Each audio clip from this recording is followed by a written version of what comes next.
Нэг хэд хит мэдрэг сонсгол нь үргэлж бэрхшээл байлаа.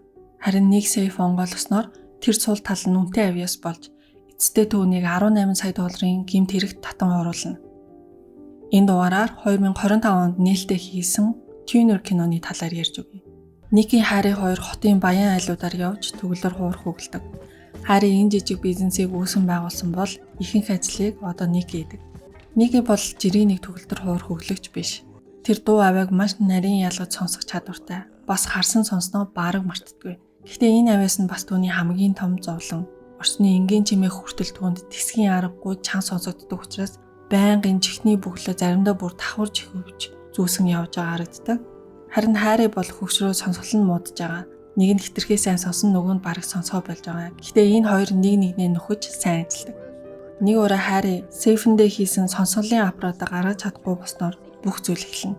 Нууцг одоо мартчихсан учраас Ники сейфийг гэртээ авч явж интернетээс заавар үзэн онгойлгох гэж оролддог.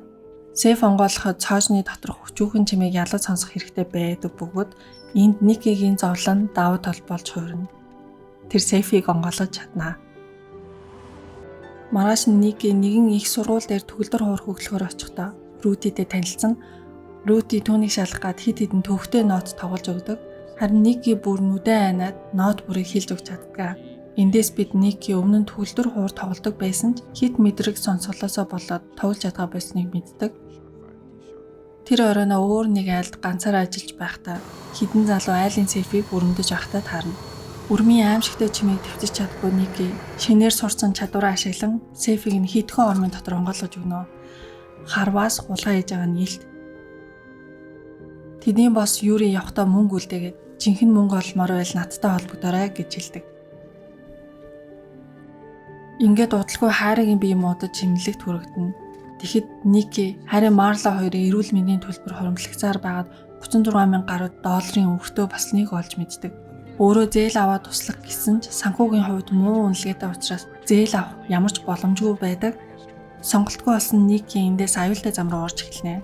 Юритэй холбогдоо сейф онгойлгох ажил хийх бөгөөд төлбөрт нь ажлын урьдчилан $10,000 авдаг. Тэгээд энийгээ бүгдийг Харигийн имчилгээнд өгдөг. Инээс цаашаа Ники өдрийн цагаар төгөлдөр хуураа хөглөн бас Рутитэй болцсон. Харин шөнөөр нь Юритэй хамт баян айлуудын сейфийг онгойлгодог хүн болж хувирна. Хамгийн их зовоодог байсан сонсгол нь гинт мөнгө, хайр, боломж бүгдийг авчирч эхэлнэ.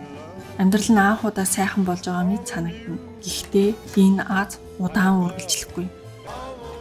Ники нэг өдөр онгойлгосон сейфэн дотроос Рутигийн ярьж байсан ээжийн цагтай яг адилхан совдон осортой хожны цаг болно. Тэр цагийг өөртөө авч Рутид бэлгэлнэ. Энэ жижигхэн шийдвэр хожим бүхнийг нь нураа. Харигийн өөрч дарагдаж Ники гэмт хэрэгээс гарахыг хүснэ. Гэхдээ Юри тавьж явуулахгүй. Энэ удаад тэд баян айл биш хотын захын нэгэн байшинд очдог.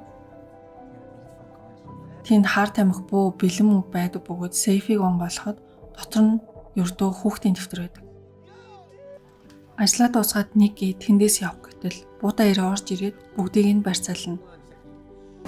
Гэтэл тэр дэвтэрний завсарнаас крипто төрөвчний нууц код гарч ирдэг.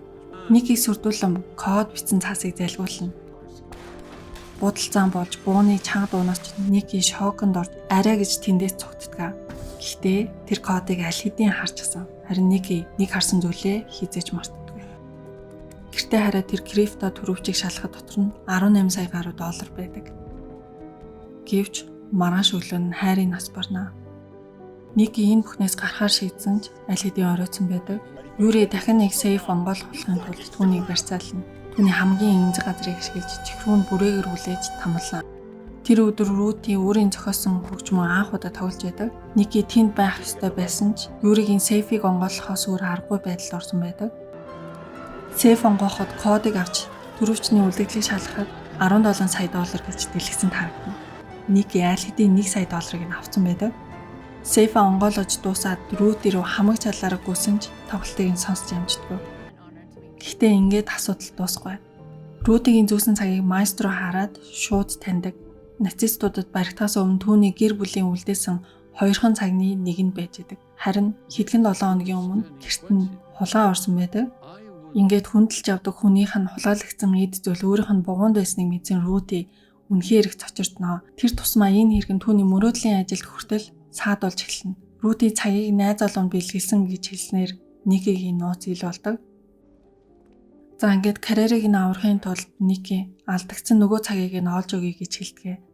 Ингээд Юри руу явхаас өөр аргагүй болдог. Хулгайлсан $1 сая юмыг яаж мэдэх вэ гэд Марлад үлдээгээд явна. Ингээд Ники Юригийн агуулгад нууцаараар сейфийг онгойлгосон ч тэнд цаг байдгүй. Нэг их худалгүй баригдаж додолж эхэлнэ. Ники юу болсон учрыг нь тайлбарлаад цагаа өгчхөл гэж гуйна. Бусд нь хүртэл зүгээр өгчих гээд ятгасан ч Юри Никиг явуулахдаа үнэхээр дургүй байдгаа. Тэгээд зодож танлаад эцэст нь бүр чихийг нь гэмтээдэг. Имлэгц ирсэн Ники бараг сонсголгүй болсон байдаг. Нөгөө хит мэдрэх сонсгол нь бүр алан усан байдаг.